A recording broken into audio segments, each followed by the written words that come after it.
Hello everyone, আরেকটা নতুন video নিয়ে চলে এসেছি।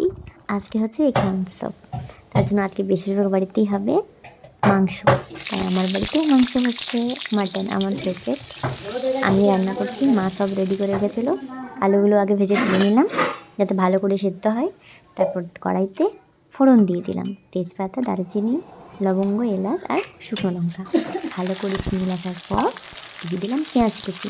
ভালো করে ভেজে নেব, একটা বেশ বাদামি বাদামি বর্ণ আসছে। তারপর তাতে দিয়ে দেবো টমেটো কুচি আর কাঁচা লঙ্কা। এটাও ভালো করে ভেজে আদা রসুন পেস্ট দিয়ে দেবো আর 5 রকমের মশলা দিয়েছি সেটা দিয়ে দেবো।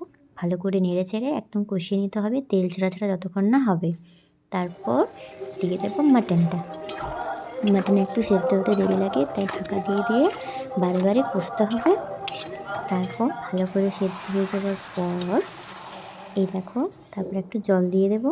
জল দিয়ে একটুখানি ফুটিয়ে নেব, তাতে ভালো করে কালার আসে। একটুখানি ঢাকা দিয়ে রাখবো। ঢাকা খোলার পরেই দেখো তৈরি হয়ে গেছে মাটন। শীতকাল গরম গরম মাটনের ঝোল আর ভাত, আর কিছু চাই না। তাই আমার তাড়াতাড়ি খিদে পেয়ে গেছে। এই দেখো আলুটা খুব সুন্দর সেদ্ধ হয়েছে, মানে মাংসও সেদ্ধ হয়েছে।